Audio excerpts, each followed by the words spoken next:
আপনারা দেখছেন পীর সাহেব শাহমিয়া রহমাতুল্লাহ আলাইহি জিকিরে।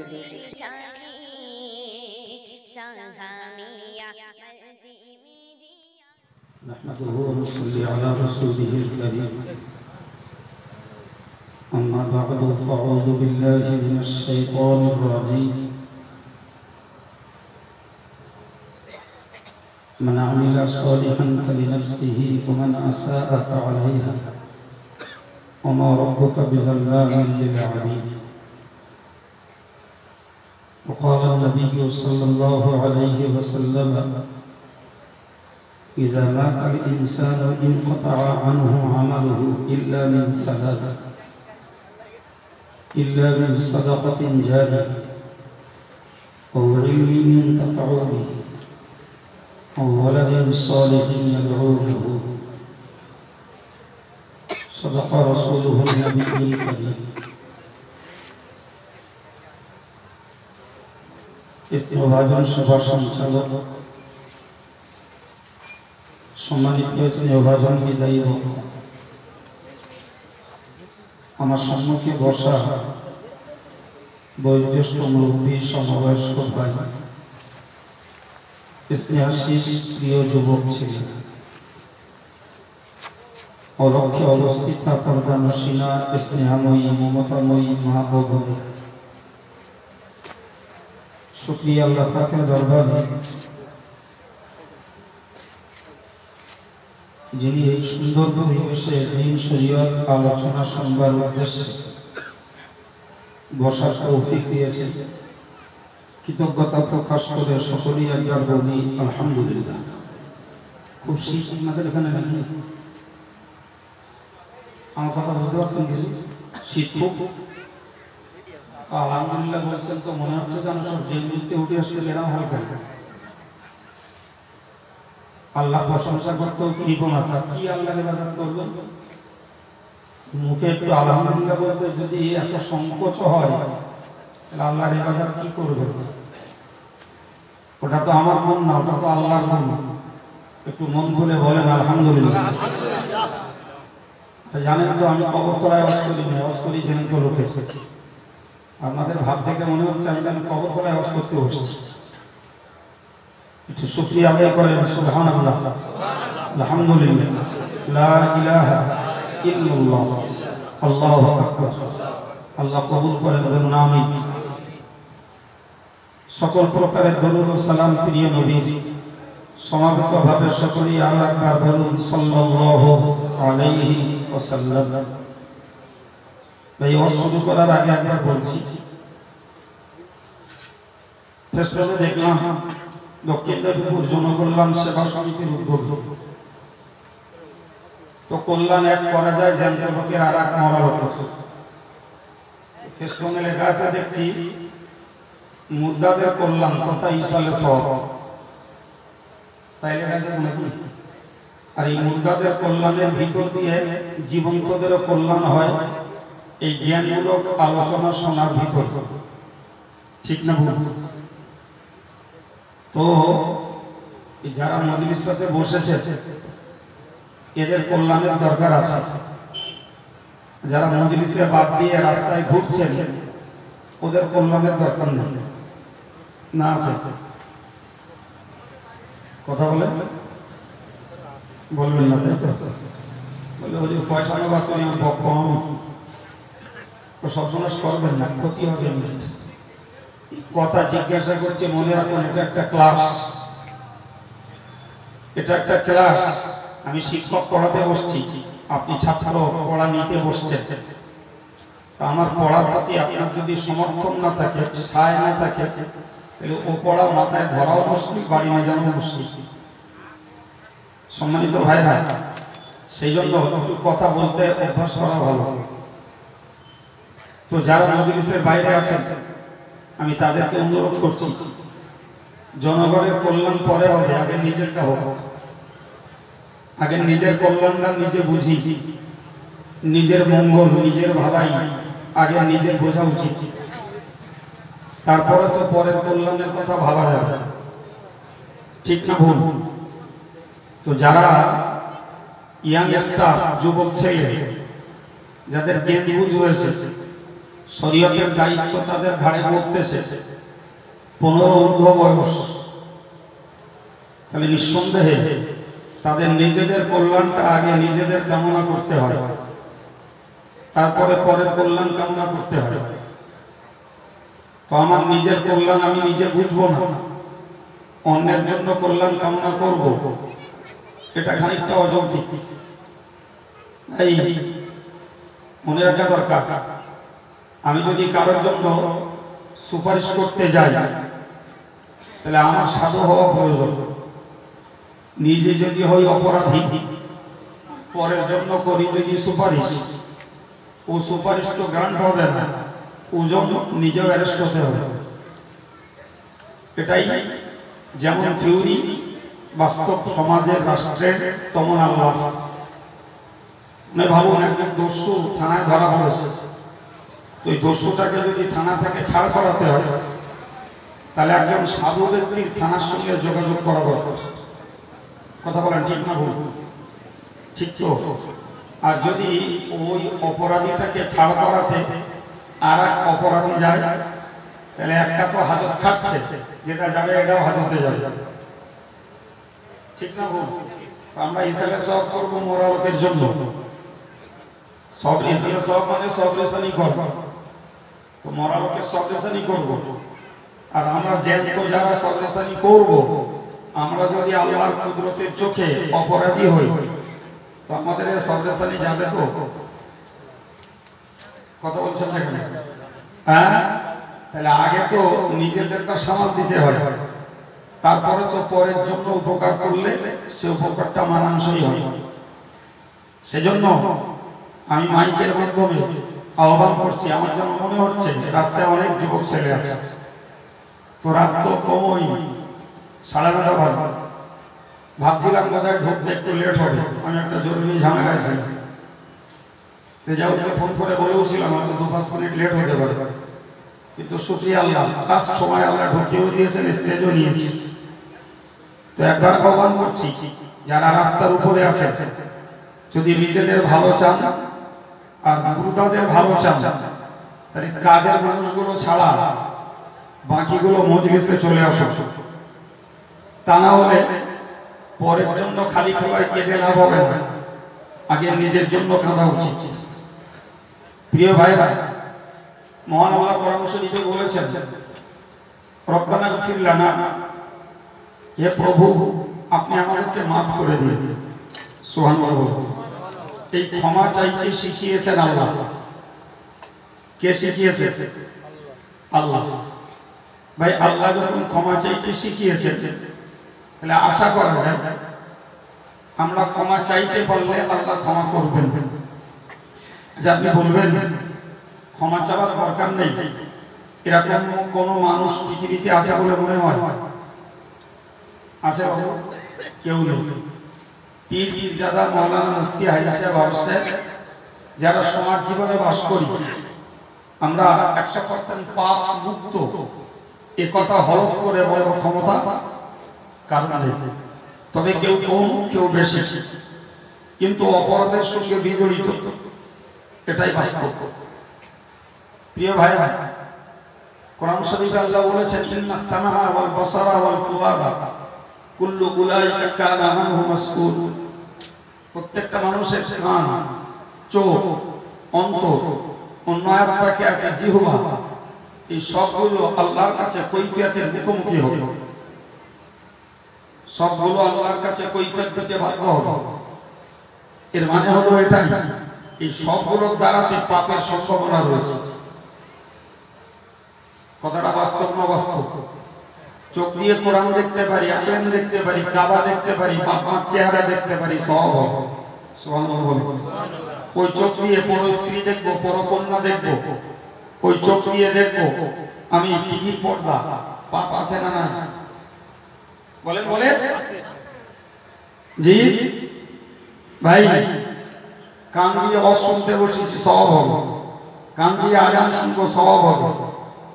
এ কান দিয়ে বাপ মার কথা শুনে আনুগত্য স্বীকার করবো, সওয়াব হবে। সুবহানাল্লাহ বলেন। হাফেজ সাহেব কোরআন পড়বে, আমি কান দিয়ে শুনবো, তাতে সওয়াব হবে। হবে না হবে না। ওই কান দিয়ে গান শুনবো, ওই কান দিয়ে গীবত গিল্লা শুনবো, ওই কান দিয়ে গালিগালাজ শুনবো, পাপ আছে না নাই? একই কান, আদার্স কিছু নয়। ভাই আমি জিভ দিয়ে ভালো কথা বলবো, একটা করে ভালো কথা বলছি, 1 দিরহাম করে দান করা সওয়াব পাবো। সুবহানাল্লাহ। জি, আমি জবান দ্বারা কোরআন পড়বো, প্রত্যেকটা অক্ষরের বিনিময়ে 10টা করে নেকি পাবো। সুবহানাল্লাহ। প্রিয় ভাইরা, আমি ওই জবান দ্বারা মিথ্যা কথা বলবো, গালিগালাজ করবো, অযথা গীবত গিল্লা করবো, অযথা কারোর নামে মিথ্যা বদনাম আর কুৎসা ওঠাবো, পাপ আছে না নাই? বলেন। এই হাতটাকে এতিমের মাথায় বুলিয়ে দেবো। রাসূল বলেছেন, যারা এতিমের মাথায় হাত বোলায় ওদের হাতের নিচে যত লোম পড়ে আল্লাহ তত সওয়াব দান করবেন। ওই হাতটা অন্যায়ভাবে কারো গালে একটা চড় বসিয়ে দেবো, পাপ আছে না নাই? হ্যাঁ, রাসূল বলেছেন, যারা রাতের আধারে পা চালিয়ে মসজিদে যায় জামাতে নামাজ পড়তে, আল্লাহ পাক এই সওয়াবটা ফেরেশতারা আল্লাহর কাছে পৌঁছে দিতে প্রতিযোগিতা করে। সুবহানাল্লাহ। জি, ওই পাটাকে নিয়ে যাব সিনেমায়, ওই পাটায় হেঁটে যাব গানে, ওই পায়ে হেঁটে যাব গানের কনসার্টে, পাপ আছে না নাই? রাসূল বলেছেন, ইযা হাম্মা বিহাসানাতিন ফালাহু আজরুন, যদি কেউ নেকির কাজে নিয়ত করে মহান আল্লাহ কাজ করার আগেই তাকে একটা নেকি দান করবেন। সুবহানাল্লাহ। আবার অপরদিকে হাদিস শরীফে এসেছে, যদি কেউ কাউকে মার্ডার করার নিয়ত করে রাখে, মার্ডার করতে না পারলেও জাহান্নামে যাবে। নিয়তের কাজ কলবের কাজ। জি, আমি সবগুলো দৃষ্টান্ত দিয়ে আপনাকে বোঝাতে চাইছি, তাহলে এই অঙ্গগুলো কিয়ামতের দিনে কৈফিয়তের মুখোমুখি হবে এজন্যই যে এদের দ্বারাতে নেকির সম্ভাবনা যেমন রয়েছে 100% পাপের সম্ভাবনা আছে। আছে না নাই? এখন আপনি বলুন, বাস্তব সমাজে বাস করব, রাজনীতি করব, সমাজনীতি করব, ব্যবসা নীতি করব, সংসার করব, মানুষের সঙ্গে লেনদেন করব, জি, আমার এই অঙ্গগুলোর দ্বারাতে পাপ হওয়ার সম্ভাবনা 100%। এবার বলুন, ক্ষমা চাওয়ার দরকার আছে না নেই? কথা বলেন। জি, ইসলাম মানে মরা লোকের জন্য আগে ক্ষমা চাওয়া, আর আমাদের নেকির কাজের বিনিময়ে মুর্দার রুহে বকশিশ করা। সুবহানাল্লাহ। জি, তাহলে আমার যদি মরা লোকের জন্য ক্ষমা চাইতে হয়, তাহলে তো থানায় ধরা পড়া আসামিকে ছাড় করানোর মতো, ঠিক কি না? খোঁজ করে নিজের জীবনটাকে অনুসন্ধান করে আগে তো নিজের পাপের জন্য আল্লাহর কাছে ক্ষমা চাওয়া উচিত। আমার জীবন ইতিহাস খুলে দেখা যাবে, এটার বয়স থেকে নামাজ পড়িনি, সুদ খেয়েছি, গান শুনেছি, তাস পিটিয়েছি, জুয়া খেলিয়েছি, এরকম অগণিত পাপের পাহাড় আমার দেহে, আমার জীবনে জমে আছে। আমি যখন মরা লোকের জন্য আল্লাহর কাছে ক্ষমার আপিল করব, তার আগে তো আমার নিজেকে আল্লাহর কাছে ক্ষমা চাইতে হয়, আল্লাহ তুমি আমায় মাফ করো। কোরআনের এই পদ্ধতি বাস্তব না অবাস্তব? আল্লাহ কোরআন শিখিয়েছে, বান্দা তুমি মাইয়াতের জন্য ক্ষমা চাইবে, তুমি মরা লোকের জন্য মাপ চাইবে, আগে তুমি তোমার নিজের জন্য ক্ষমা চাও। সুবহানাল্লাহ। তাহলে আল্লাহ যে কাজটা শিখিয়েছেন, যে কাজের পরামর্শ আল্লাহ দিয়েছেন, এটা আমাদের জন্য উপকারের না ক্ষতি?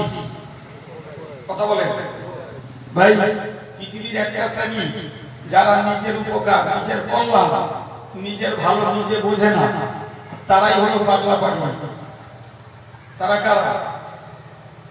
তারা পাগলা পাগলি। রাস্তা দিয়ে যাবে, রাস্তার খাবার কুড়িয়ে খাবে, আপনার দয়া হবে, আপনি ভীম লাগের সন্দেশ কিনে ওর হাতে দেবেন, ও দূর করে ফেলে দিয়ে আস্তে আস্তে চলে যাবে। ওটা যে একটা টেস্টি খাবার, ওর মূল্য বোঝেন। ওর গায়ের কাপড়টা চিমটি কাটলে ময়লা উঠবে, আপনি একটা ভালো পাঞ্জাবি পায়জামা দোকান থেকে কিনে ওকে গিফট করবেন, ওর গায়ের জামাটা ময়লা, এটা বলতে এইটা করুক, হয়তো দূর করে ফেলে দিয়ে পায়ে মারিয়ে চলে যাবে। কথা বলছেন না কেন? তার কারণ ওর নিজের ভালো ও নিজে বোঝে না। জি, আমরা পাগল পাগলি নই, আমরা কনসাস, আমরা সতর্ক, আমরা ইন্টেলেকচুয়াল, সব জ্ঞানী, বুদ্ধিজীবী। কম্পিউটার যুগের যুব সমাজ, কম্পিউটার যুগের যুবতী সমাজ, জি, আমি আমার নিজের ভালো নিজে বুঝবো না, আমার নিজের পাপ থেকে নিজে আল্লাহর কাছে ক্ষমা চাইবো না, পরের জন্য আমি নিবেদিত প্রাণ। এটা তো জ্ঞানীদের কাছে হাসির ক্ষমা। কথা বলেন না কেন? তাহলে যুব সম্প্রদায়ের, যুব গোষ্ঠীর, যুবতীদের, মেয়েদের, আমাদের সকলের আগে কর্তব্য ছিল আমি আমার নিজের লাইফ হিস্ট্রিটাকে তুলে দেখি। আমার অ্যাডাল্ট পিরিয়ড যখন থেকে স্টার্ট হয়েছে তখন থেকে আজ অবধি আমি আমার জীবনে কত পাপ করেছি, সেগুলো মোচনের জন্য আমি কি প্রসেসিং নিয়েছি, সেগুলো মুছে ফেলার জন্য আমার কর্মপদ্ধতি কি, সেগুলো মুছতে আমি কি চেষ্টা করেছি, এগুলো মুছার জন্য আল্লাহর কাছে কদিন ক্ষমা চেয়েছি, ওগুলো ডিলিট করার জন্য আল্লাহর কাছে কদিন চোখের পানি ফেলেছি। টোটাল হিস্ট্রি খুলে দেখা যাবে আমার ইউনিস্টার, যুবক যুবতী, ইভেন পর্দার সাধারণ মায়েরা, এরা অতি সহজে আল্লাহর কাছে ক্ষমা চেয়েছে। আমার বিশ্বাস হয় না। রাগ করছেন আমার কথায়? হ্যাঁ, আগে বেশ রসালো রসালো কথা শুনতে পাচ্ছিলেন, তাই তো? জি, মনে মনে হচ্ছে কি পাল্লা করলো এবার। আমার কাছে রসালো কথা পাওয়া যাবে না। এই খরচের দাম আছে, এই বসার মূল্য আছে, এই ব্রেন গুলোর দাম আছে। আব্দুল কাইয়ুমের এই কথাগুলো ব্রেন থেকে বার করতে ভাবতে হয় আল্লাহ করান। সবাই বলি না আমি। সুতরাং এই ছেলেদের খরচ, আপনাদের দাম, আপনাদের বসা, এর সার্বিক সার্থকতা হবে যদি এই কথাগুলোর গুরুত্ব বোঝেন। আর না হলে বেকার, এর মূল্য নেই। প্রিয় ভাইরা, আমি আমার কথাগুলো আপনি ভুলবার করবেন, একবারও মেনে নিতে আমার অস্বীকার হবে না, এককে মেনে নেব। কিন্তু যদি মনে হয় না কথার মধ্যে ভুল নেই, যুক্তি আছে, তথ্য আছে, বাস্তবতা আছে, তাহলে মেনে নেওয়ার জন্য দাবি অবশ্যই করব। আর মেনে নিলে আমার লাভ, আপনার লাভ, যাদের জন্য ইসলামে সরব করতে বসেছি তাদেরও লাভ। সম্মানিত ভাইরা, আমি একটু বলুন, আমি আপনাকে জিজ্ঞাসা করতে চাইছি, তাহলে আগে আমার নিজের জন্য ক্ষমা চাইতে বলেছেন কে? জোরে বলেন। আল্লাহ নাম উচ্চারণ করলে পাপ হয়, পাপ হয় না? করছেন না কেন? হ্যাঁ, পাপের ক্ষমা চাইতে কে বলেছেন? এই পরামর্শ কার? আল্লাহ। তাই আল্লাহ বান্দার ভালো চান না খারাপ চান? ভালো চান। আল্লাহ যখন বান্দাকে পাপের জন্য ক্ষমা চাইতে বলেছেন, তাহলে নিশ্চিত মনে করতে হবে এই ক্ষমা চাওয়ার ভিতরে বান্দার জন্য লাভ রয়েছে। সুবহানাল্লাহ। বান্দার জন্য কল্যাণ রয়েছে, বান্দার জন্য এতে মঙ্গল রয়েছে। আমি একটু আগে বলেছি নিজের ভালো বোঝে না পাগল আর পাগলি, আর আমরাও নিজের ভালো অনেকে বুঝি না, অথচ জ্ঞানী বলে, বুদ্ধিজীবী বলে, কম্পিউটার যুগের বলে দাবিদার, অথচ কার্যত দেখতে পাচ্ছি এরাও পাগলের সমতুল্য, এরাও পাগলির সমতুল্য। ভুল বললাম না? সেন্স কবে ফিরবে? এই স্পষ্ট বক্তব্যে যদি চেতনা না ফেরে, লাইফ স্টাইল যদি চেঞ্জ না হয়, জীবনের ঠাঁট ভাব যদি পরিবর্তন না হয়, তাহলে এরপরে জীবন পরিবর্তন আসবে। আজরাইলের সঙ্গে দেখা হলে তার আগে আমরা কারা শুনলেন? সাদ্দাম মিরাজ, আব্দুল কাদের মিরাজ, বাংলাদেশে স্যাংড়ে স্যাংড়ে বক্তা আছে, 1.5 লাখ 2 লাখ টাকা করে দাম। জি, বড় বড় স্কলার, প্রচার হচ্ছে, ঢাকা কাঁপাচ্ছে, কুমিল্লা কাঁপিয়ে দিচ্ছে, কেউ যশোর কাঁপাচ্ছে। ও কি আলাদা কোরআন বলবে? ও কি আলাদা হাদিস বলবে? ওয়াজ করলে কি হেদায়েত হয়ে যাবে? দোয়া করলেই কবুল হয়ে যাবে? এই নির্বোধ জাতি তাদেরও টাকা দিয়ে কিনে কিনে চেটে বেড়াচ্ছে, অথচ সেই কুকুরির ল্যাস যা ছিল তাই। কথা বলছেন না কেন? হ্যাঁ, ওয়াজ কানের খোরাক নয়, ওয়াজ মনের খোরাক। কানের খোরাক নয় ওয়াজ। কানের খোরাক পাওয়া যায় অনেক জায়গায়, মনের খোরাক রাজনীতির মঞ্চে নেই, গানের কনসার্টে মনের খোরাক নেই, নেই বিচিত্র অনুষ্ঠানে মনের খোরাক। মনের খোরাক রয়েছে ওয়াজের মজলিসে। জি, আর তা প্রত্যেকের নিজস্ব দায়িত্ব। ও মক্কার ইমাম দিয়ে ওয়াজ করে লাভ হবে না, পুরপুরার পীরের বাচ্চা ধরে এনে 30,000 টাকা দিয়েও লাভ হবে না, বাংলাদেশে 1.5 লাখ টাকা দামের বক্তা কিনেও লাভ হবে না। যদি নিজের লাইফ স্টাইল নিজে পরিবর্তন করব না করিনি, পৃথিবীর কোনো মহরতই নেই আপনার আমার জীবনের পরিবর্তন এনে দেয়। ঠিক না ভুল? জি। সুতরাং কথাগুলোকে বুঝে নেওয়ার চেষ্টা করব। আমি কি বলেছি? আল্লাহ আমাদেরকে ক্ষমা চাইতে আদেশ করেছেন। তাহলে ক্ষমা চাওয়ার ভিতরে কল্যাণ রয়েছে আমাদের। আল্লাহ যখন অফার দিলেন, বান্দা তোরা ক্ষমা চা, আমি চাইলাম না, তার মানে আমার ভালো আমি নিজে চাইলাম না, আমার কল্যাণ আমি অ্যাকসেপ্ট করলাম না। আরে এই কাজ তো পাগল পাগলি, ওটাই তো পাগল পাগলিদের কাজ। বাবা জামা দিলে ফেলে দেয়, খাবার দিলে শোকে। কথা ঠিক না ভুল? সম্মানিত ভাই ভাই মনে রাখুন, কোরআন শরীফে এসেছে বিসমিল্লাহির রহমানির রহিম ইন্নাল্লাযীনা ইয়াখশাউনা রাব্বাহুম বিল গায়ব লাহুম মাগফিরাতুন ওয়া আজরুন কাবীর। যারা অদৃশ্যের মালিক আল্লাহকে ভয় করে, সুবহানাল্লাহ। আমরা যা কিছু ধর্ম করি কার ভয়? সুবহানাল্লাহ। তাহলে এক বিন্দু যদি আল্লাহর ভয় আমরা করি, আমাদের মেয়ে সমাজ, পুরুষ সমাজ, কিছু সংখ্যক ভাইয়েরা মায়েরা যারা অল্প হলেও আল্লাহরে ভয় করি, আমরা না দেখা আল্লাহকে, সুবহানাল্লাহ, আল্লাহকে দেখতে পেয়েছি। আল্লাহ লাঠি, সোটা, বন্দুক, পিস্তল, স্টেনগান, রাইফেল, জি সব নিয়ে দাঁড়িয়ে আছে নাকি? আউযুবিল্লাহ বলেন। তাহলে আল্লাহর পক্ষে কথা বলেছেন নবী যে তোমরা যদি আল্লাহর হুকুম মতো জীবন না চালাও, তাহলে তোমাদের জন্য রয়েছে আপনাদের কবরের শাস্তি, রয়েছে হাসরের শাস্তি, রয়েছে সিরাত পার হওয়া আযাব, রয়েছে পড়ে গেলেই জাহান্নামের তর্জন গর্জন শিখা যুক্ত আগুনের শাস্তি। আছে না নাই? জি। ওই ভয় করি বলি ধর্ম করো, সুবহানাল্লাহ। ও ভয় যাদের লাগে না, ধর্ম করেও না। আব্দুল কাইয়ুমের এই ধর্ম পরায়ণতার কথাও তাদের ক্যাশে লাগবে না। একটু গল্প, একটু হাসি ঠাট্টা, একটু রহস্য, মাঝে মাঝে চটকদারি কথাবার্তা হলে খুব ভালো লাগে। জি, ব্রেন কালচার করলে ব্রেন টানে না। প্রিয় ভাইরা, আমি একটু বলে, কোরআন বলল যারা অদৃশ্যের মালিক আল্লাহকে ভয় করে, লাহুম মাগফিরাতুন ওয়া আজরুন কাবীর। মহান আল্লাহ স্পষ্ট করে বলেছেন তাদের জন্য রয়েছে ক্ষমা, তাদের জন্য রয়েছে মহা পুরস্কার। সুবহানাল্লাহ। একটু মহব্বত করে বলেন সুবহানাল্লাহ। জি। তাহলে আমরা যখন অদৃশ্যের মালিক আল্লাহকে ভয় করি, তাহলে আল্লাহর ঘোষণা আমাদের জন্য রয়েছে ক্ষমা, আর আমাদের জন্য রয়েছে মহা পুরস্কার। কোরআনের ব্যাখ্যাকার, তাফসীর কারকেরা বলেছেন ওই মহা পুরস্কারটা হলো আল্লাহর জান্নাত। সুবহানাল্লাহ। দিয়ে ভাই একটু বলবেন আমাদের আকীদা, নবীর জীবনে গুনাহ ছিল বলে মনে হয় না? হ্যাঁ, ছিল। নবুয়তের লাইফটা দুটো ইনিংস, একটা নবুয়ত পূর্ব, একটা নবুয়ত পর।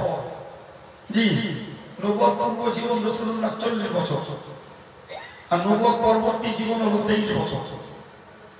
এটাই মজার ব্যাপার। আলহামদুলিল্লাহ, আমার নবী নবুয়ত পূর্ব 40 বছরের লাইফটা কাটিয়েছেন এক দুর্ধর্ষ সমাজে। যে সমাজে ছিল সে, যে সমাজে ছিল বিদআত, যে সমাজে ছিল সুদ, যে সমাজে ছিল মদ, যে সমাজে ছিল নারীবাজি, যে সমাজে ছিল কন্যা সন্তানের হত্যা, যে সমাজে ছিল সাধারণ হত্যাকাণ্ড, যে সমাজে ছিল চৌর্যবৃত্তি, যে সমাজে ছিল ডাকাতি, ছিনতাই, রাহাজানি, সবথেকে ভয়ঙ্কর যে সমাজে ছিল অমনুষ্যত্বের যুদ্ধ বিগ্রহ, নাউজুবিল্লাহ বলেন, ওই সমাজে নবী কাটিয়েছেন 40 বছর। আল্লাহ শুকরিয়া, এই 40টা বছরের ভিতরে আমার নবী সরকার সাল্লাল্লাহু আলাইহি ওয়াসাল্লাম ওই সমাজের প্রচলিত একটি পাপের সঙ্গে এক সেকেন্ডের জন্য রাসূল বিজড়িত হননি। তো মন খুলে বলে এটাই আমার নবী পাক সাল্লাল্লাহু আলাইহি ওয়াসাল্লামের ক্যারেক্টারিস্টিক, এটাই নবীর জীবনের মহান বৈশিষ্ট্য, চারিত্রিক বৈশিষ্ট্য। যে দুর্দর্শ বর্বর অসভ্য সমাজটায় বাস করেও আমার নবী তাদের প্রচলিত শরীয়ত বিরোধী জীবন ব্যবস্থার সঙ্গে নবী কখনো অ্যাডজাস্ট করে নেননি। সুবহানাল্লাহ। তাই অ্যাডজাস্ট সঙ্গে বলতে হয়। আমরা ভারতবর্ষের মানুষ, ভারতবর্ষের উল্লেখযোগ্য ধর্ম মুসলমান, হিন্দু, ইহুদি, খ্রিস্টান, বৌদ্ধ, বাকি আর আছে খুচরো খুচরো। কথা বলছেন? ঠিক না ভুল? হ্যাঁ, মনে করুন আমার বাড়িটা, আমার সামনে হিন্দু, পিছনে ইহুদি, ডাইনে খ্রিস্টান, বাঁয়ে বৌদ্ধ, মাঝখানটায় ভারতীয় সংবিধানে আমার অধিকার দেওয়া আছে, আমি আমার ধর্ম পালন করব, আমার ধর্ম আমি পালন করব।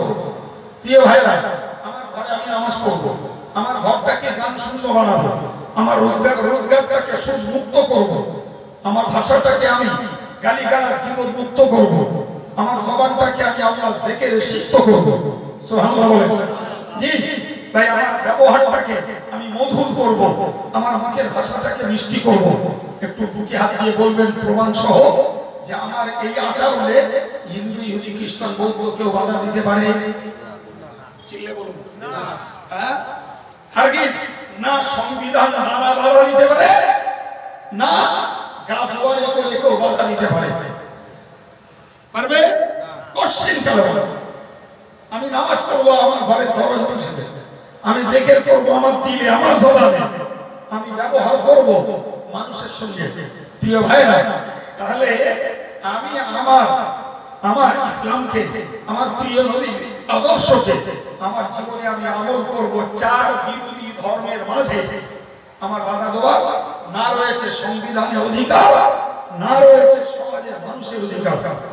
এরপরে যদি মুসলমানের এরা ছেলে মেয়েদের নামাজ কাজা যায়, এরপরে যদি মুসলমানের ছেলে মেয়েরা সুদ খায়, এরপরে যদি মুসলমানের ছেলে মেয়েরা গান ভক্ত হয়, এরপরে যদি মুসলমানের ছেলে মেয়েরা জুয়া ভক্ত হয়, এরপরে যদি মুসলমানের ছেলে মেয়েরা গালিয়ার গীবত গিল্লা ভক্ত হয়, এরপরে যদি মুসলমানের ছেলে মেয়েরা তাসে ভক্ত হয়, এরপরে যদি মুসলমানের মেয়েরা সমিতিতে জড়িয়ে পড়ে, এটা কি দেশের সংবিধান না নিজের নফসের গোলামি? চিল্লে বলতে হবে।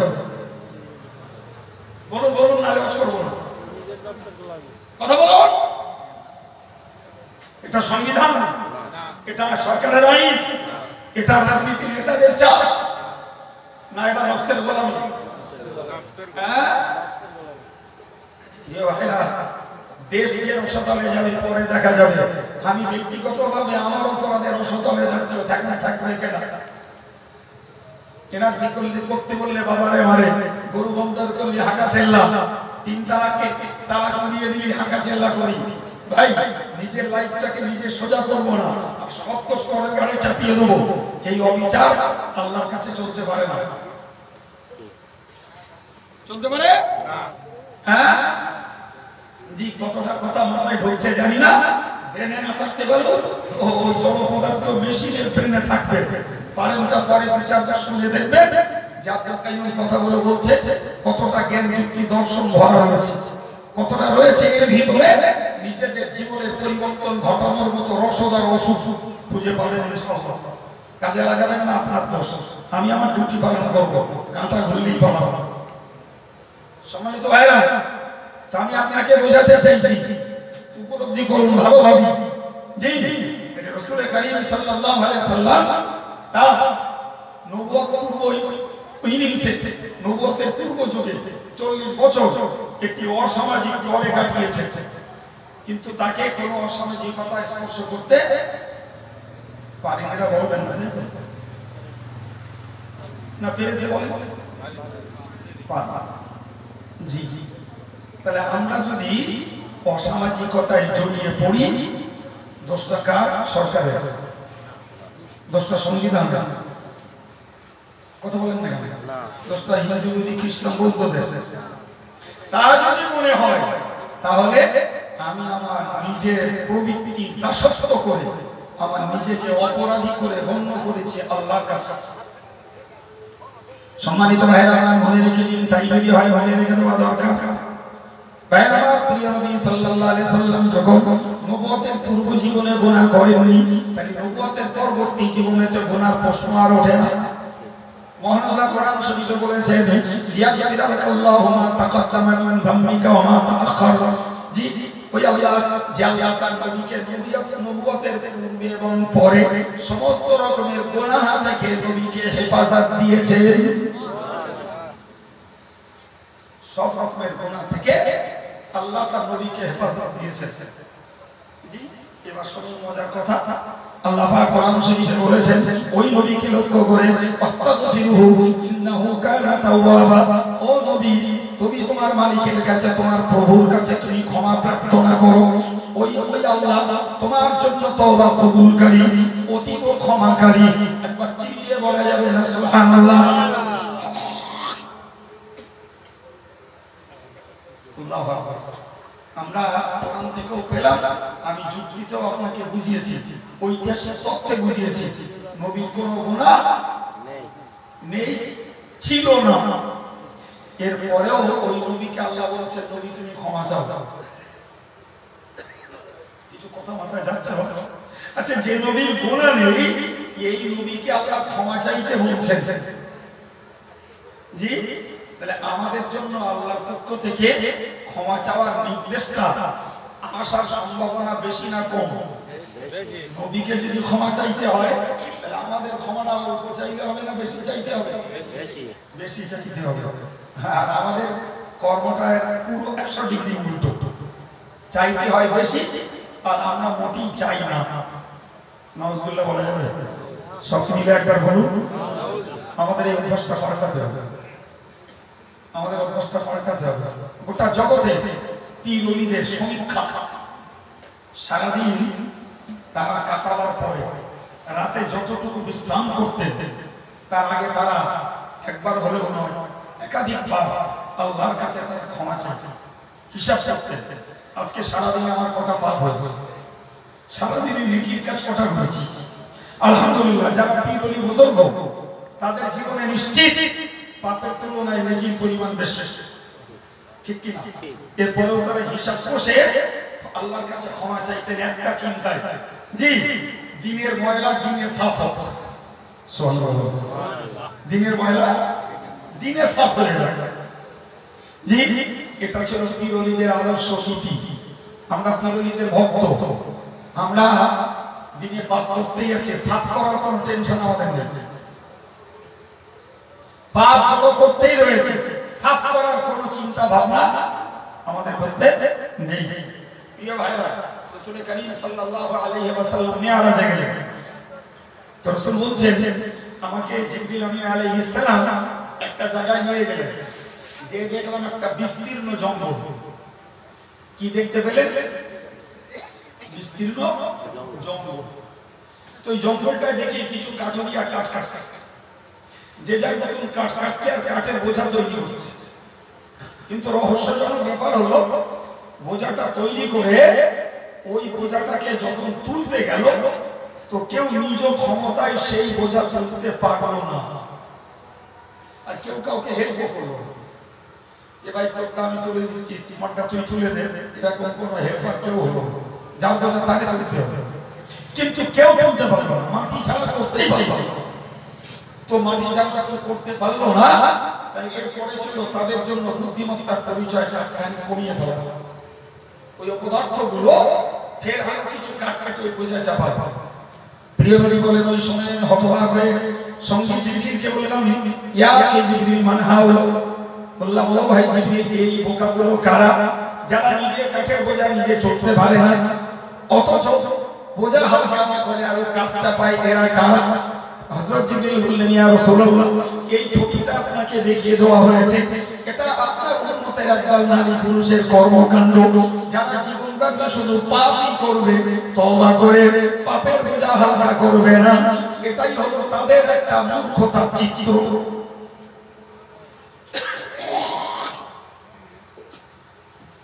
একটু বলবেন বাবা, বর্তমান দেশ সমাজে এ জাতীয় বোকা মুসলমান আছে না নেই?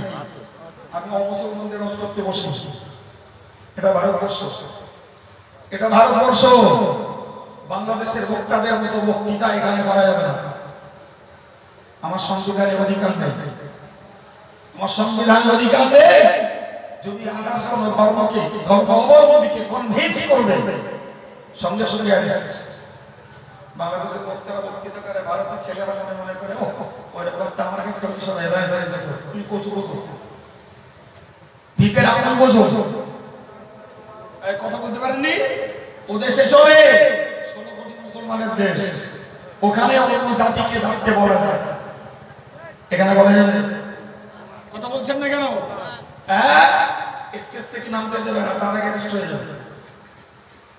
জি, সুতরাং আমি এখানে হজ করতে বসছি আদার্স কমিউনিটির জন্য নয়, আমি হজ করতে বসছি ইমানদার কমিউনিটির জন্য, যারা কলেমার ভাষা, যারা আল্লাহকে এক করে বিশ্বাস করে, মুহাম্মদ সাল্লাল্লাহু আলাইহি ওয়াসাল্লামকে রাসূল বলে বিশ্বাস করে, তাদের জন্য আমার বক্তব্য। জি সম্মানিত ভাইরা, আপনি আমায় বলুন, আমি আপনাকে জিজ্ঞাসা করতে চাইছি যে আমি রাসূল করিম সাল্লাল্লাহু আলাইহি ওয়াসাল্লামকে যে জিনিস আল্লাহ দেখিয়েছেন যে ওরা বোকা, শুধু পাপই করে, তওবা করে, বোঝা হালকা করে না।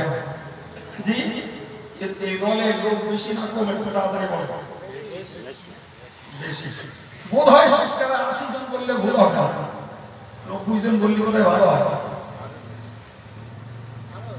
আরো হবে না। হ্যাঁ আছি কোথায়?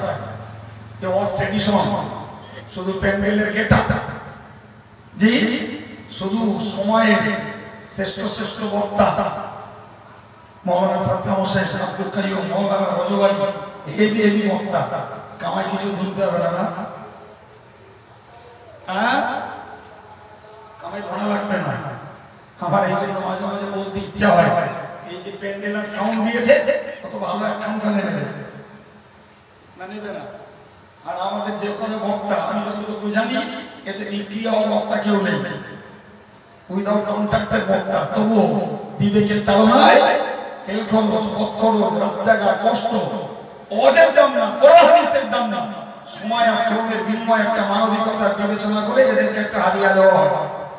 তাহলে আলেম একটা খামসা নেবে, প্যান্ডেলের সাউন্ডওয়ালা এক খামসা করে নেবে, জি আসরতার নিজামের শেষ বেলায় এক খামসা খিচুড়ি, রাতের বেলায় এইগুলো হলে, সকাল বেলা আর একগুলো হলে হয়ে গেল। কথা বলছেন না কেন? হ্যাঁ অথচ বাস্তবে ভাই প্যান্ডেলের টাকা আজ নিজের পকেটে, কালকে লেবারের পকেটে, দুটো পয়সা বাঁচবে, অ্যাসেট বাড়িয়ে ব্যবসা বড় করবে। আজকে মৌলানা টাকা দেবে, কালকে পেট্রোল পাম্পে ড্রাইভারের, পরশুরা দিন গাড়ি ফিটনেসে খরচ, যে কটা থাকবে বউ বাচ্চা পোষবে আর বাড়ি বানাবে।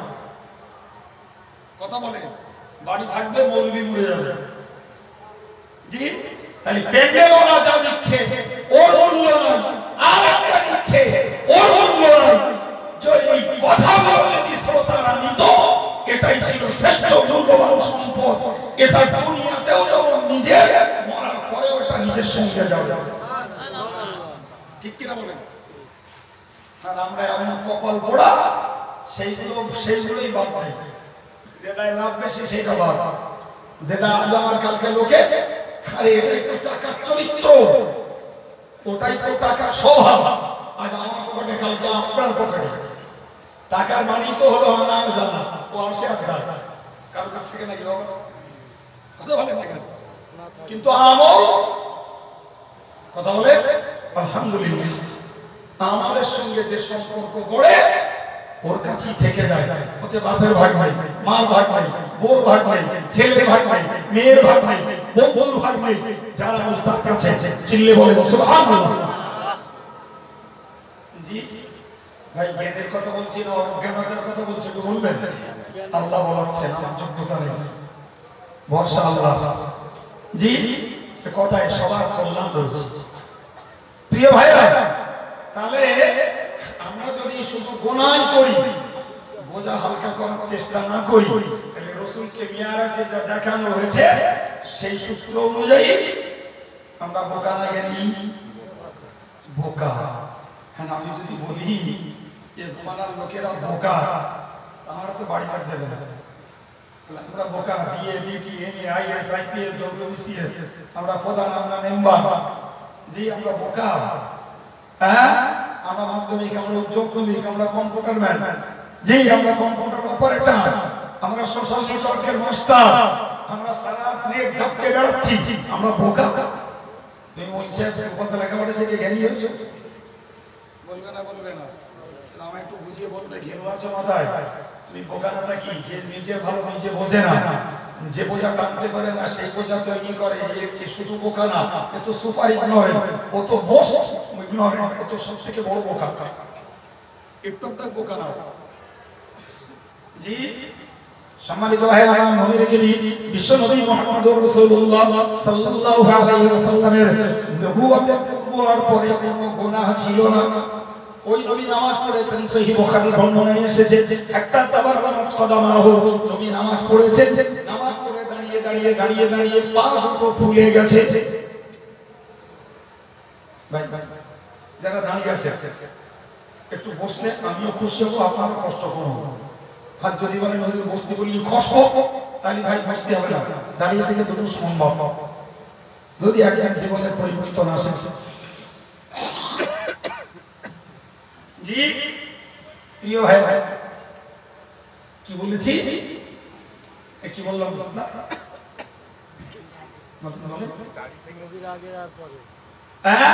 আরে কথাটা তো কমন কথা, একটু টেস্ট করলে যদি এখানে ফেল হয়ে যায় তাহলে কাল সকালবেলা হবে না, কাইম সাহেব হেভি অফ করে তাহলে কি বলে বলবেন, কিন্তু অত অনেকের মনে থাকে। আরে কমন কথা, নানা কথা বলছিলাম। নবীর নামাজ পড়ে পা ফুলে গেছে। কি করে নামাজ পড়ে সারা রাত দাঁড়িয়ে থেকে পানি ছেড়ে পা ফুলে, জি বাসার সিটে বসে বসে পা ফুলেছে নামাজে দাঁড়িয়ে। আল্লাহু আকবার। হযরত আনাস ইবনে মালিক রাদিয়াল্লাহু আনহু নবীকে বললেন, ইয়া রাসূলুল্লাহ, ইয়া হাবিবাল্লাহ, হুজুর, আল্লাহ কি আপনার সমস্ত প্রকারের গুনাহ থেকে আল্লাহ আপনাকে হেফাজত কি করেননি? নবী বললেন, হ্যাঁ, আল্লাহ আমাকে যাবতীয় গুনাহ থেকে হেফাজত রেখেছেন। মন খুলে বলুন সুবহানাল্লাহ। ওই সাহাবী নবীকে জিজ্ঞাসা করলেন, ইয়া রাসূলুল্লাহ, ইয়া হাবিবাল্লাহ, হুজুর, আপনি যখন সমস্ত গুনাহ মুক্ত, তাহলে এত নামাজ কেন পড়েন? আমার নবী কি চ্যাম্পিয়ন জবাব দিয়ে বলেছিলেন, আফালা আকুনু আবদান শাকুরা। ও সাহাবীরা, তোমরা বলো যে আল্লাহ এতটা দয়া আমায় দেখিয়েছেন, যিনি আমাকে সমস্ত গুনাহ থেকে মুক্ত রেখেছেন, আমি কি তার কৃতজ্ঞ বান্দা হব না? একবার মন খুলে বলুন আলহামদুলিল্লাহ, আর একটু জোরে সোরে বলুন সুবহানাল্লাহ। জি ভাই, তাহলে রাসূলুল্লাহ নামাজ পড়ে পা ফুলিয়েছে কিসের জন্য? আল্লাহ কৃতজ্ঞ বান্দা হওয়ার জন্য। জি, যে আল্লাহ আমার এতটা উপকার করলেন, আমাকে গুনাহ থেকে মুক্ত রাখলেন, ওই আল্লাহর কৃতজ্ঞতা প্রকাশ করতেই আমি এই এত নামাজ পড়ি। সুবহানাল্লাহ। আর তো আস্তে সুবহানাল্লাহ। আমরা 5 ওয়াক্ত নামাজ পড়ি অনেকে, জি পা ফুলেছে কেন? ফুলে তাহলে নবী যখন পা ফুলেছে তাহলে বুঝতে হবে ফরজ নামাজ পড়ে পা ফুলেনি, ফলে তা অতিরিক্ত নফল পড়ে নবী পা ফুলেছে। হায়রে নবীর উম্মত, নবী নফল পড়ে পা ফোলাচ্ছে, তুমি সান্ডাল ইয়াং যুবক কিংবা পর্দা ফোঁটালো ঝাঁঝালো মহিলা, তোমার ফরজটা পড়ার সময় নাই, ফরজটা পড়ার আগ্রহ তোমার মধ্যে নেই। তুমি কি নবীর ভক্ত ভক্তি দেখাচ্ছ, আর কিবা নবীর শাফাআত তোমার নসিবে জুড়বে, আর কিবা তুমি জনকল্যাণ করবে? বাবা আগর হচ্ছে বলে তারা বলি আর কি করবে? আজকে রাতে গিলে ফেলেছেন, দায় করে হজম করতে হবে না, আপনি শিখছে পরের দিন আর গেলবেন না, উঠে গেল হবে। আর নাহলে ক্ষমতা থাকে, মাথায় ঘেলু থাকে না, আমার কথাটা কেটে দেন। যে নবী যদি নফল নামাজ পড়ে পা ফোলায়, তো সে নফল পর্যন্ত যেতে পারি আর না পারি, আল্লাহর হুকুম ফরজটা তো আদায় করলে বলা যেত অন্তত কম্পালসারি ডিউটিটা করছি, ওভারটাইমটা দিতে পারি আর না পারি। নফল তো ওভারটাইম, আর ফরজ তো কম্পালসারি ডিউটি। জি প্রিয় ভাইরা, অসুর নয়, স্বর নয়, চটকদারি কথা নয়, অজ্ঞানের সম্পদ, অজ্ঞান চর্চা, এই বদ্ধ ব্রেনগুলোকে কালচার করাই হলো। আল্লাহ আমাদের বুঝবেন বলি আমি। প্রিয় ভাইরা, এই নবীকে আল্লাহ বললেন আস্তাগফিরুহু, নবী তুমি ক্ষমা চাও। হাদিস শরীফে এসেছে, কানা রাসূলুল্লাহ সাল্লাল্লাহু আলাইহি ওয়াসাল্লাম ইস্তাগফিরু ফি কুল্লি ইয়াউমিন 100 মাররা। অন্য রিওয়ায়াতে এসেছে আকসারা 70 মাররা প্যারে নবী সাল্লাল্লাহু আলাইহি ওয়াসাল্লাম সম্পর্কে সাহাবীদের বর্ণনা রয়েছে রাসূল কারীম সাল্লাল্লাহু আলাইহি ওয়াসাল্লাম প্রতিদিন 70 বারের অধিক আল্লাহর কাছে ক্ষমা চাইতেন। আল্লাহু আকবার। কবার? 70 বারের অধিক। একটা হাদিসে এসেছে 70 বার, আর এক হাদিসে এসেছে 100 বার।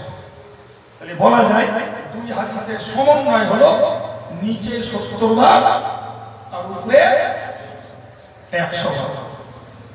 আল্লাহু আকবার। ভাই নবী যদি 70 বার মাপ চান তো শূন্যটা বাদ দিয়ে আমাদের অন্তত 60 বার হওয়া তো দরকার ছিল। নবী যদি 100 বার চান তা একটা শূন্য বাদ দিয়ে 100 বার তো হওয়া দরকার ছিল।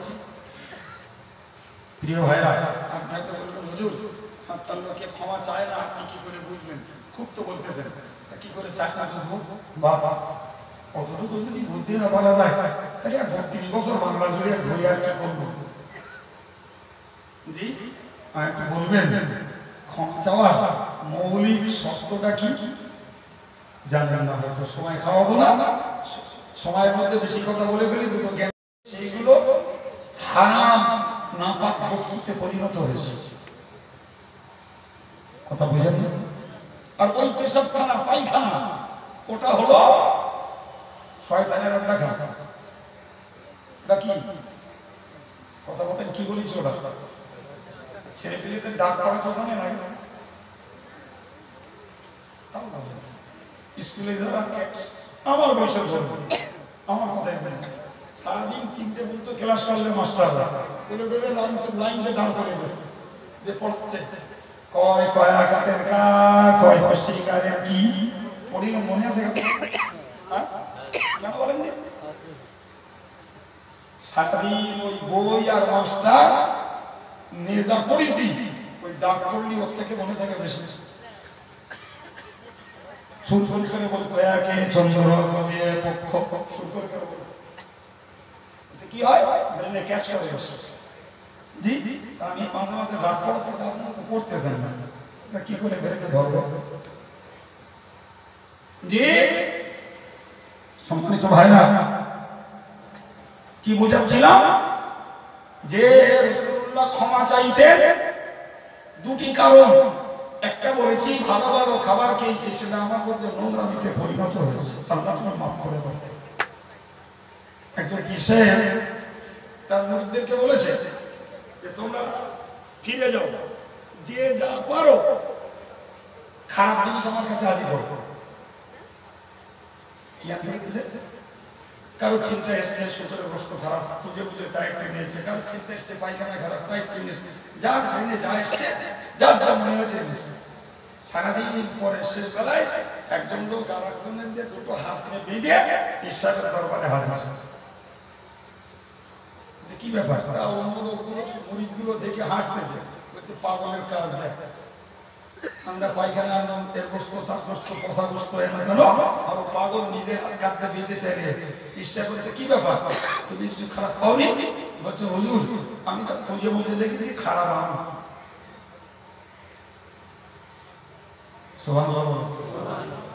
লোকটা কি সেন্স, কত গভীর বুদ্ধি। হুজুর পাপ আমি করি, নোংরামি আমি করি, ভালো জিনিস আমার মধ্যে নোংরায় পরিণত হয়, খারাপ আমি না থাকে। কথা ঠিক বলেছে না ভুল বলেছে? তাই ওদের আমার হাতটা বেঁধে এনেছি। সম্মানিত ভাইরা, প্রিয় নবী সাল্লাল্লাহু আলাইহি ওয়াসাল্লাম বাথরুম থেকে বেরিয়ে বলতেন আল্লাহ তুমি ক্ষমা করে দাও। আরেকটা কথা বলছিলাম, ওই বাথরুমটাই হলো ইবলিসের আড্ডাখানা। এই জন্য ঢোকার সময় বলতে হয় আল্লাহ জিন শয়তান মানব শয়তান থেকে তোমার কাছে পানাহ চাচ্ছি। মাদ্রাসার ছেলেরা কিংবা দোয়া পড়া ভাইরা জানে ঢোকার সময় আগে বাম পা দিতে হয় আর করতে হয় আল্লাহুম্মা ইন্নী আউযু বিকা মিনাল খুবুসি ওয়াল খাবাইস। এর মানে হলো আল্লাহ জিন শয়তান মানব শয়তানের খারাপি থেকে পানাহ চাচ্ছি।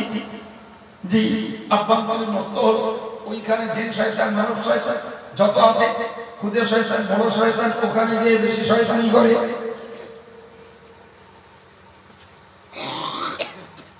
এর জন্য নবী ক্ষমা চাইতেন। অভ্যাস আমাদের আছে ভালো কথা বলে না, অভ্যাস আমাদের সবার নেই, অভ্যাস করা যাবে? তাও যাবে না, যা তা কি ইনশাল্লাহ বলো। ভবিষ্যতে কিছু বলতে গেলে ইসলামের শিক্ষাগুলো ইনশাল্লাহ বলো, বললে আল্লাহ সাহায্য করবে, আর ইনশাল্লাহ না বললি আল্লাহ সাহায্য করবে না, শেখা অসম্পূর্ণ থেকে যাবে। সম্মানিত ভাইরা আমার, ও প্রিয় যুবক ছেলেরা, বাবা, এবার একটা কথা বলি। নবী নয় বাথরুমে গেছেন, তাই বাইরে বেরিয়ে ক্ষমা চেয়েছেন, কিন্তু হাদিস শরীফে এসেছে ইযা ফারাগামিস সালাত ইস্তাগফারা সালাসান। রাসূল করিম সাল্লাল্লাহু আলাইহি ওয়াসাল্লাম যখন নামাজ থেকে ফারিগ হতেন, বাম দিকে সালাম ফিরিয়ে বলতেন আস্তাগফিরুল্লাহ আস্তাগফিরুল্লাহ আস্তাগফিরুল্লাহ। আলহামদুলিল্লাহ, এই আমলটা আমাদের অনেক মুরব্বিদের মধ্যে রয়েছে। সুবহানাল্লাহ বলেন, আসে না ভাই? তো বাথরুম নাই খারাপ জায়গা, নামাজ পড়লাম মসজিদে, নামাজ পড়লাম জমাতে, আর সালাম ফিরিয়ে রাসূল বললেন আস্তাগফিরুল্লাহ। নাউজুবিল্লাহ। কিছু কিছু লোকেরা বলে, জি বলে নামাজ পড়ে কি অন্যায় করলো তো ক্ষমা চাও? এরকম লোক আপনাদের সঙ্গে সম্পর্ক আছে, ওর বিষয়ে বলুন না, ওই বন্ধু থাক, জি বলে নামাজ পড়ে কি অন্যায় করিস ক্ষমা চাও? প্রিয় নবী সাল্লাল্লাহু আলাইহি ওয়াসাল্লাম নামাজ পড়ে ক্ষমা চাইতেন, আল্লাহ নামাজ তোমার হুকুম যথার্থ আদায় করতে পারিনি, আল্লাহ কেরাত করেছি ঠিকঠাক করতে পেরেছি কিনা। সবথেকে বড় কথা হলো নামাজ দেহ পড়েছে, কিন্তু মনটাকে নামাজে নিয়োজিত করতে পেরেছি কিনা। বিভিন্ন রকমের ত্রুটি হওয়ার সম্ভাবনা আছে না নাই? রাসূলের যদিও নেই, কিন্তু রাসূল উম্মতকে শিক্ষা দেওয়ার জন্য দিয়েছেন। আমাদের তো বহুমুখী ছিদ্র, কেরাতে ভুল, মনোযোগিতায় ভুল, উঠ বসে ভুল, জি মশলা মশাইলে ভুল আছে না নাই বাবা? তাহলে নামাজ পড়েও ক্ষমা চাওয়ার দরকার আছে না নেই? আল্লাহ বুঝবেন, বলুন আমি। আর একটু ছেড়ে বলেন আমি।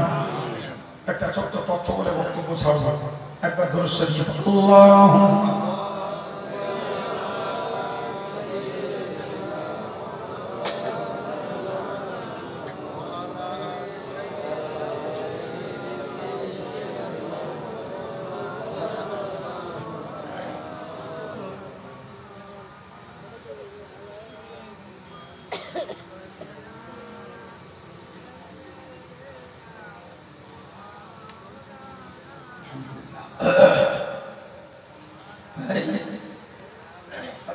শেখ সাদি রহমতুল্লাহ আলাইহি তিনি তার গুলিস্তান নামক কিতাবে একটা শিক্ষণীয় ঘটনা লিখেছেন।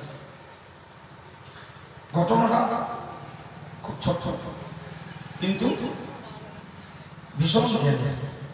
হযরত বড় বিশ্বাস রহমতুল্লাহ আলাইহি তিনি একদিন কাবার চত্বরে 2 রাকাত নফল নামাজ পড়েছেন।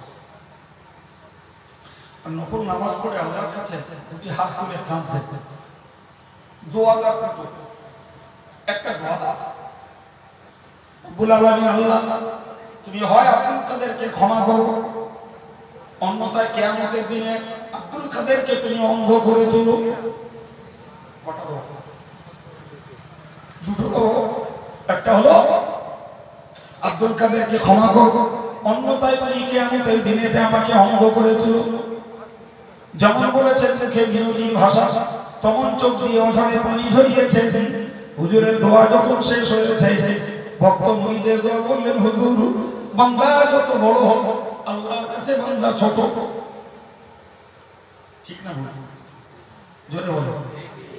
বান্দা যত বড় হোক আল্লাহর কাছে। সম্মানিত ভাইরা আমার, বিশ্বনবী মুহাম্মদুর রাসূলুল্লাহ সাল্লাল্লাহু আলাইহি ওয়াসাল্লাম নিজে বলেছেন, আনা সাইয়্যিদু ওয়ালি আদম, আমি গোটা আদম জাতির নেতা, ওয়ালা ফখরুলি, এ ব্যাপারে আমার কোনো গর্ব নেই। সুবহানাল্লাহ বলুন। ওই নবী যিনি শুধু আদম জাতির নেতা নয়, বরং তিনি সাইয়্যিদুল মুরসালিন, সকল নবীদের সর্দার তিনি। সুবহানাল্লাহ। ওই নবী বলতেন, আমার কোনো গর্ব নেই। প্রিয় ভাইরা আমার, আমাদের মধ্যে গর্ব কাজ করে, অহংকার কাজ করে। কারো রয়েছে বিদ্যার গরম, কারো রয়েছে বুদ্ধির গরম, কারো রয়েছে টাকার গরম, কারো রয়েছে শেখ সৈয়দ সিদ্দিক কাজী বংশের গরম, কারো রয়েছে ক্ষমতার গরম, কারো রয়েছে দলীয় নেতৃত্বের গরম, কারো রয়েছে ভক্তের গরম। এক একজন এক এক গরমে ভুগছে। বাবা নিশ্চিত করে মনে রাখা দরকার, প্রিয় নবী সাল্লাল্লাহু আলাইহি ওয়াসাল্লাম নিজে বলতেন, ইন্নী আব্দুল্লাহি ওয়া রাসূলুহু। এ বিশ্বমানব তোমরা মনে রাখো, আমার প্রথম পরিচয় হলো আমি আব্দুল্লাহর বেটা আব্দুল্লাহ। আমার আব্বার নাম আব্দুল্লাহ আর আমিও আব্দুল্লাহ। দ্যাট মিন্স আমি আল্লাহর বান্দা। সুবহানাল্লাহ।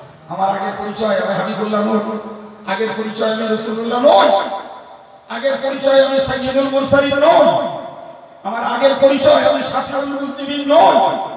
আমার সর্বপ্রথম পরিচয় হলো আমি আমার আল্লাহর বান্দা। খুব নবী স্পিচ, আল্লাহর বান্দা। এই বান্দা হওয়াটা আমার জন্য গর্ব। সুবহানাল্লাহ। ভাই যদি কেউ এসডিও পিএ হয়, মুখ্যমন্ত্রী সচিব হয়, জি বড় বাবুর হেল্পার হয়, এদের গরম থাকে না? থাকে না? তাড়াতাড়ি বলবেন। একদম বিরাট গরম। এসডিও পিএ, এসডিও পিএ বিশাল গরম। জি ভাই বান্দা মানে চাকর, বান্দা মানে দাস। আমার নবী বোঝাতে চেয়েছেন আমি আমার বিশ্ব খালিক, মালিক, বিশ্বের অধিপতি আল্লাহ পাকের গোলাম। সুবহানাল্লাহ। এটাই আমার জন্য বড় তৃপ্তি, এটাই আমার জন্য বড় তুষ্টি। সুবহানাল্লাহ। আমরা ওটা গুরুত্বই দেই না। জি আমরা মনে করি চাকর হব, আমরা মনে করি দাস হব, গোলাম হব। কখন বলা রে তুই দাস পৃথিবীর কারণ নয়, তুই তো দাস আল্লাহ, তুই তো বান্দা আল্লাহ, তুই তো চাকর আল্লাহ। মহিলারা আল্লাহর ঝি, আল্লাহর আদেশের ঝিগিরি করবে, তবেই তো তার বান্দি হওয়ার সার্থকতা হবে। ঠিক কিনা বলে? আমরা দুনিয়ার গরমে ভুগি। রাসূলুল্লাহ বলতেন ইন্নী আব্দুল্লাহ, আমি আল্লাহর বান্দা। পরে বলতেন ওয়া রাসূলুল্লাহ, আমি আল্লাহর রাসূল। সুবহানাল্লাহ। কোরআন শরীফে এসেছে সুবহানাল্লাযী আসরা বিআবদিহি লাইলাম মিনাল মাসজিদিল হারাম ইলাল মাসজিদিল আকসা। ওই আল্লাহর জাত পবিত্র, যিনি তার বান্দাকে মক্কা শরীফের কাবা বাইতুল্লাহ থেকে জেরুজালেমের বাইতুল মুকাদ্দাস পর্যন্ত রাতের বেলা নিয়ে গেছেন। কোরআন শরীফের 15 পারার প্রথম আয়াতটাই হলো, প্রথম লাইনটাই হলো ওই যেখানে আল্লাহ তার নবীকে আব্দ তথা বান্দা শব্দ ব্যবহার করেছেন। আল্লাহ রাসূলকে মেরাজে নিয়ে গেলেন, নিয়ে যেয়ে বললেন ফাওহা ইলা আবদিহি মা ওয়াহা। ওই আল্লাহ তার বান্দা মুহাম্মদ সাল্লাল্লাহু আলাইহি ওয়াসাল্লামের কাছে যা আদেশ পাঠিয়েছেন, সেখানে আল্লাহ নবীকে আব্দুন তথা বান্দা নামে আখ্যায়িত করেছেন। বান্দা হওয়াটা কার না ভালো? জোরে বলে ভালো। আমার নবী বান্দা হওয়াটাই নিজের জন্য গর্ব মনে করতেন, আমি আল্লাহর বান্দা। সুবহানাল্লাহ। আমরা ওইটুকু ভাবিনি ভাই। আল্লাহ মানে গরু বানায়নি, ছাগল বানায়নি, ভেড়া বানায়নি, বাঁদর বানায়নি, বাঘ বানায়নি, সিংহ বানায়নি, ভল্লুক বানায়নি। জি আমাকে শূকর বানায়নি, আমাকে সৃষ্টির সেরা মানুষ বানিয়েছেন। এইটুকু শুকরিয়া আদায় করার ক্ষমতা আমাদের হয়ে গেল। জি ফলে এই বান্দা সুলভ আচরণটাই হলো প্রকৃত বান্দা হওয়ার সার্থকতা। প্রিয় ভাই আপনি জানেন নবী আল্লাহর কাছে দোয়া চাইতেন, আরে নবী বলতেন জি আল্লাহুম্মা আনা আবদুক, হে আল্লাহ আমি তোমার বান্দা, আমি তোমার বান্দা। ওই ইবনু আবদিক, আল্লাহ তোমার বান্দার বেটা বান্দা। ওই ইবনু আমাতিক, আল্লাহ তোমার দাসী, তোমার বান্দি, আমেনার বেটা আমি। সুবহানাল্লাহ। আচ্ছা বলেন এই কথার ভিতরে যে বিনয়, যে নম্রতা, যে দীনতা, যে হীনতা এর মধ্যে আছে, ভাবতে পারা যায়? যিনি বিশ্ব মহামান, সৃষ্টির শ্রেষ্ঠ, সুপারম্যান অফ অল, যিনি সারা পৃথিবীর শ্রেষ্ঠ ব্যক্তিত্ব, তিনি নিজের পরিচয় বলছেন আল্লাহ আমি তোমার বান্দা, আমি তোমার বান্দার বেটা, আমি তোমার বান্দির বেটা। জি ও নাসিয়াতি বিয়াদি, আমার এই মাথার চুলের ঝুঁটি তোমার কুদরতের হাতে, তুমি যেদিকে ঘোরাও আমি সেদিকে ঘুরি। আল্লাহু আকবার। কার কথা? আমার মত টুনকা আব্দুল কাইয়ুমের নয়, এ কথা কত বিশ্ব নবী মুহাম্মদ সাল্লাল্লাহু আলাইহি ওয়াসাল্লামের কথা। প্রিয় ভাইরা এই স্বভাব, এই আদর্শ, এই নীতি আমাদের ভিতরে আসার দরকার ছিল না? ছিল না?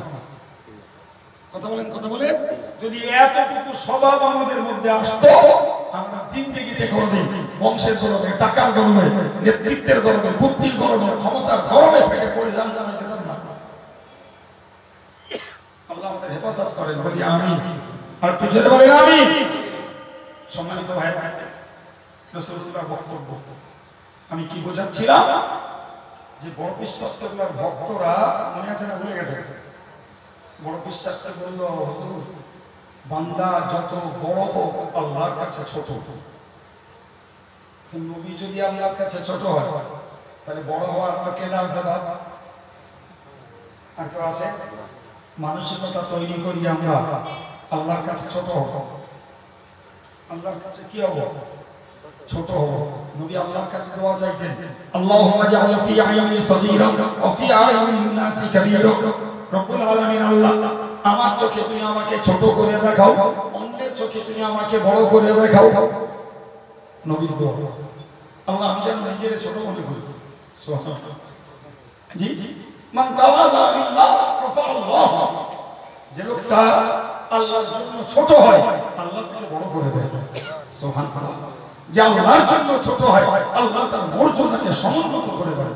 সুবহানাল্লাহ। জি, তাহলে আল্লাহর কাছে ছোট হওয়া লাভ আছে না লস? চিল্লে বলে। সম্মানিত ভাইরা, হযরত বড় বিশ্বাসুল্লাহ রাহমাতুল্লাহ আলাইহি তিনি আল্লাহ পাকের কাছে দোয়া চাইলেন, আল্লাহ তুমি আব্দুল কাদেরকে maaf করে দাও। সুবহানাল্লাহ। ভক্তেরা বললে, হুজুর বান্দা যত বড় হোক আল্লাহর কাছে ছোট।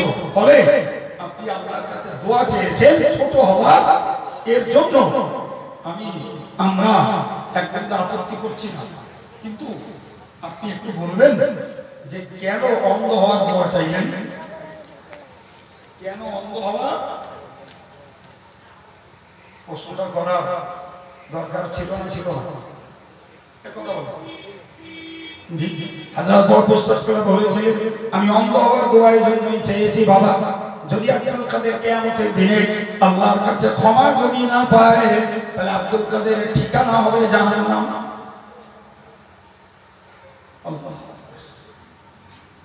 ভাই, যিনি অত বড় দরজা বসিরাট আল্লামা রাহিমাহুল্লাহ, তিনি আমাদের চোখ ফুটিয়েছেন বই লিখে, বড় বিশ্বাসুল্লাহর জীবনী। পড়েননি কেউ? অনেকে পড়েছে বড় বিশ্বাসুল্লাহর জীবনী। আল্লামা হুজুর যদি সৈয়দ মহিউদ্দিন আব্দুল কাদের জিলানী রাহিমাহুল্লাহকে বড় পীর নামে আখ্যায়িত না করতেন, হয়তো আমরা তাকে বড় পীর বলে চিনতে পারতাম না। কারণ বলছি ভাই, আল্লামা হুজুর যে সমস্ত কিতাব থেকে তার জীবনীটা লিখেছেন, উনি তার একটা অরিজিনাল জীবনী বই পড়ে দেখেছি, তাতে শুধু শায়েখ শব্দ লেখা আছে। শায়েখ মানে এমবিপি। জি, অথচ বসিরাট হুজুর বাংলায় লিখেছেন বড় পীর। সুবহানাল্লাহ। হুজুর যেহেতু বড় পীর লিখেছেন, ফলে আমরা তাকে বড় পীর বলেই চিনি, তাই না বাবা? এখন আপনি বলুন, যে মানুষটা বড় পীর নামে খ্যাতি লাভ করেছেন, সেই মানুষটা বলছেন কিয়ামতের দিনে যদি আল্লাহর কাছে ক্ষমা না পাই, তাহলে আব্দুল কাদেরের ঠিকানা কোথায় হবে? মুখ দিয়ে বলতেও বেয়াদবি লাগছে, বলেন যে বড় পীরের নামে জাহান্নামী শব্দটা বলবো, এটাও সত্যিকারের আমাদের মুখে বেমানা। জি, কিন্তু তিনি নিজে বলেছেন যদি আব্দুল কাদের ক্ষমা না পায়, তাহলে কিয়ামতের দিনে আব্দুল কাদের জাহান্নামের উপযুক্ত হবে। দুনিয়ার হাজার হাজার কোটি মানুষ হাসরের মাঠে দেখবে ওই সেই আব্দুল কাদের আমাদেরকে ওয়াজ করত, আমাদেরকে আধ্যাত্মিকতার শিক্ষা দিত, আমাদেরকে হেদায়েতের বাণী শোনাতো। সেই আব্দুল কাদের এখন জাহান্নামে চলে যাচ্ছে। মানুষগুলো আমার দিকে দেখবে আর আমি তাদের দিকে দেখব, এই লজ্জাটা ঢাকতে পারবো না। এই জন্যই অন্ধ হওয়ার দোয়া চেয়েছি। প্রিয় ভাইরা, সম্মানিত মুরব্বীরা, লজ্জা চোখে নয়, এই লজ্জা হাতে নয়, লজ্জা পায়ে নয়, লজ্জা চোখে। লজ্জা কোথায়? জোরে বলে। চোখে চোখে পড়লে লজ্জা লাগে, বাকি আর কিচ্ছুতে লজ্জা লাগে। কোরআন শরীফে আল্লাহ বলেছেন, ওমান আমারা যিকরি, হে বিশ্ব মানব তোমরা মনে রাখো, যারা আমার জিকির থেকে বহির্মুখ হয়। কিসের থেকে? জিকির থেকে বহির্মুখ। জিকির করে এই প্রসঙ্গে আমাদের একটু জ্ঞান নেওয়া দরকার। যদিও জ্ঞান দেওয়ার যোগ্যতা আমার নেই, কেতাবওয়ালারা লিখে রেখেছে, সেটাই আপনাদেরকে শুধুমাত্র থ্রো করছি। আমি অজ্ঞ। প্রিয় ভাই কেতাবওয়ালারা লিখেছে, আমরা সুবহানাল্লাহ, আলহামদুলিল্লাহ, লা ইলাহা ইল্লাল্লাহ, আল্লাহু আকবার এই জাতীয় বাক্য বলাটাই তাসবিহ বলি, তাই না? তো এই কথাগুলো আমাদের বাচ্চা ছেলেরাও বলতে পারে। আপনি আপনি জিকির করুন, দু চারটে বাচ্চা ছেলে বসান, ও এমন প্রভাবিত হবে, কালকে মালায় দড়ি কাটিয়ে নিজে নিজে লেগে যাবে। বিশ্বাস হয় আমার কথা? নিজেরাই ওস করবে, বড় কথা ক্ষুদ্র ক্ষুদ্র বাচ্চা জোগাড় করবে আর অতি নিজেরা নিজেরা লেগে যাবে। তাহলে আমরা যে জিকিরের শব্দগুলো ব্যবহার করি, এগুলো আমরাও করি, বাচ্চারাও করতে পারবে, কিন্তু ওদের সঙ্গে আমাদের একটা বিরাট পার্থক্য রয়েছে। সেটা হলো ওদের জিকির মনের নয়, ওদের জিকির জিভের। আল্লাহ বলে কিসে? জিভে। কিন্তু জ্ঞানীদের, বয়স্কদের, ধার্মিকদের, পরকাল ভীতুদের জিকির হতে হবে মূলত জবানের মাধ্যমে, অন্তরে। কোথায় হতে হবে? জনে বলুন। এই অন্তর জিকিরটাই হলো প্রকৃত জিকির। জবানটা হলো তার ট্রেনিং, জবানটা হলো তার অনুশীলন, জবানটা হলো বাহ্যিক সিম্বল। জি ভাই, অন্তরে যদি জিকির থাকে, বাজারে যে আল্লাহ আল্লাহ করা যায় না, কিন্তু অন্তরে যদি আল্লাহ স্মরণ থাকে, তাহলে জেনে শুনে অচল টাকা জাল নোট কারণ দেওয়া যায় না। ঠিক কিনা বলেন? তা বলবেন না, তাই তো? আমি বলেন ওরা ভুল। জি, অন্তরে যদি খোদার স্মরণ থাকে, জেনে শুনে জাল নোট মানুষকে দেয়া যায় না। অন্তর বাধা দেয়, তুই ঠকেছিস, লোকে ঠকাস না। জি, অন্তরে যদি খোদার ভয় থাকে, অন্তরে যদি আল্লাহর স্মরণ থাকে, জুমার দিনে আমার জুতো লোকে নেলাম, পড়ে থাকা দুটো জুতো আমি নেলাম না। আমারটা জেনে গেছে, দুটো তো তার নাম হতে পারে। আমরা হিসাব করি কি, সব যখন নেথি এই দুটো আছে, তাহলে এই দুটোই যার, সেইটাই আমার দাঁড়িয়ে গেছে। কিন্তু হতেই তো পারে বাবা, তার দুটো অন্য লোকে লিখেছে, এই দুটো 3 নম্বর আর একটা করবে। কথা বলেন না কেন? জি প্রিয় ভাইরা, জবানে ওইখানে আল্লাহ আল্লাহ করা যায় না, কিন্তু কলবে জিকির যদি থাকে, কলবে যদি আল্লাহ স্মরণ থাকে, মনে দিলেন মাঠে একলা বিনা ফাঁকিতে কাজ করা যায়। আর যদি অন্তরে আল্লাহ স্মরণ না থাকে, কথা বলেন না কেন? জি, বাপরে ফাঁকি দে, ফজরের নামাজ লেপ মুড়ি দিয়ে তবুতে শেষ করতে। একজন জিজ্ঞেস করছি, বলি ফজরের নামাজ পড়িস? মিথ্যে কথা বাপের সঙ্গে বলি, আপনার সঙ্গে বলবো না। আমি বাপের সঙ্গে মিথ্যে কথা বলা তো জায়েজ না, তো আপনি মানবেন না, তো বাপ মানবে। আমি কিরাম বলছে, সকালবেলা আপনার ডেকে দেবে, আমি উঠি, উঠে যাই বাইরে ব্যবসা করে খানিকক্ষণ ধরে কলটা কি করে, শীতকালটা কলটা ওর বাপ মনে করতে ছেড়ে উঁচু করে, এবারে ঘরে যে ইলেন পড়ে দিয়ে শুয়ে পড়ি, আর শুয়ে পড়ে খানিকক্ষণ পরে একদম ঝেঁকে তকবীর দেবে, আল্লাহু আকবার, আল্লাহু আকবার, আল্লাহু আকবার, আল্লাহু আকবার, আশহাদু আল্লা ইলাহা ইল্লাল্লাহ। ওর বাপ মনে করতে সুন্নাত পড়া হয়ে গেল, ফরজ পড়তে, তাহলে আমি হুজুর বুদ্ধি বলি, চিন্তা করতে করতেছেন কি জিনিস। হে যুবক ভাই, বেয়াদবির ক্ষমা চাইছে ছেলে, খবরদার জানলে কথা শুনে শিখিস, তুই কি বলো কার উদ্দেশ্য, ওর বাপের ফাঁকি নেই, ও ফাঁকি দিয়েছে কার? জোরে বলে, ও নিজেরাই আল্লাহ না, কেউ আল্লাহ ফাঁকি দিয়েছে, আর কি আল্লাহ ফাঁকি দেয়? ও ফাঁকি দিয়েছে কার? ও নিজে, ও জাহান্নামের ব্যবস্থা করেছে নিজে। জি, এখন বলবেন ভাই যে লেপ মুড়িতে তকবীর ঝেঁকতেছে, জি ভাই তোর কলজে আল্লাহর ভয় আছে বলে মনে হচ্ছে? আল্লাহর জিকির আছে নেই। তো জবানের জিকির হলো একটা ট্রেনিং, জবানের জিকির হলো একটা অনুশীলন। মূলত কলবের জিকির হলো আসল জিকির। কলবের জিকির ভাই এর মানে হলো সারা দুনিয়া যেখানে থাকি আল্লাহকে স্মরণ রেখেই কাজ করা। আল্লাহ স্মরণ থাকলে নেকির কাজ বাদ যাবে না ইনশাআল্লাহ বলে। আর আল্লাহ স্মরণ থাকলে পাপের কাজ হয়ে পড়বে না ইনশাআল্লাহ বলে। কথাটা শেষ করছি। জি মৌলানা স্টেজে হাজির। জি প্রিয় ভাইরা আমার, হাদিসে কোরআন শরীফে আল্লাহ বলেছেন যারা আল্লাহ থেকে বহির্মুখ হয়ে যায় ফাইনালাহু মাঈশাতান দানকা, তাদের জীবনটা হয় সংকীর্ণ। তাদের জীবন হয় সংকীর্ণ, রুজি রোজগার করেও শান্তি পায়। কত লোকে বললো হুজুর অনেক টাকা ইনকাম করে থাকে না, একটা চাবিস করতেন আছে না নেই? টাকা ইনকাম করে হুজুর থাকে না, হুজুর সংসারে শান্তি নেই, হুজুর একটু দোয়া কর। আমি দোয়া করলে শান্তি হয়ে যাবে? আরে বাবা, আল্লাহর কাছ থেকে শান্তি পাবে তো তোমার কর্মগুণে। তুমি যদি কর্মগুণ খারাপ করো, আমি দোয়া করলে শান্তি হবে? জীবনে হয় করেনি? হয় না, হয় ওসব মনের তুষ্টি, মনের বুঝ। আল্লাহ বলেছেন যারা আমার জিকির থেকে মুখ ফেরায়, আমার স্মরণ থেকে যারা বিমুখ হয়, তাদের অন্তর, তাদের জীবন ধারণ আল্লাহ সংকীর্ণ করে দেয়। শুধুই নয়, অনাহশুরু ইয়াওমাল কিয়ামতি আমা, হাসরের মহাময়দানে কিয়ামতের কঠিন দিবসে ওই মানুষগুলোকে আল্লাহ অন্ধ করে তোলে। অথচ আমরা দেখছি পৃথিবীতে অন্ধের সংখ্যা কম, চোখওয়ালার সংখ্যা বেশি। জি ওই লোকগুলো কিয়ামতের দিনে বলবে রব্বুল আলামিন লিমা হাসারতানি আমা, আপনি কেন আমাদেরকে অন্ধ করে তুললেন? ওয়াকাদ কুনতু বাসীরা, আমরা তো পৃথিবীতে ছিলাম চোখওয়ালা।